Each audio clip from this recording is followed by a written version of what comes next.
Bağında güller açıldı, almana gelsene gülüm. Aşığın aydın içini dinleme gelsene gülüm. Aşığın aydın içini dinleme gelsene gülüm. Lalem karadır senin saçların tarih. Aşığın görün günümden beri, senin kıpolsun ömrümün bari. Baltım bulup gelay gülüm.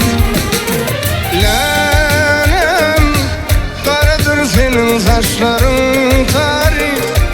Aşığın görün günümden beri, senin kıpolsun ömrümün bari. Baltım olup gelay gülüm.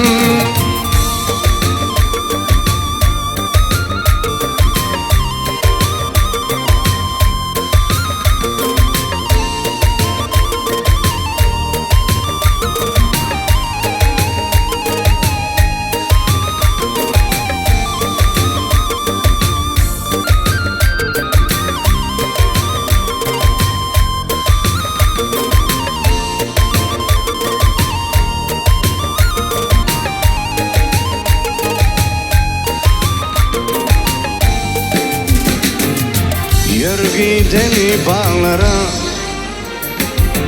söyle deli dağlara.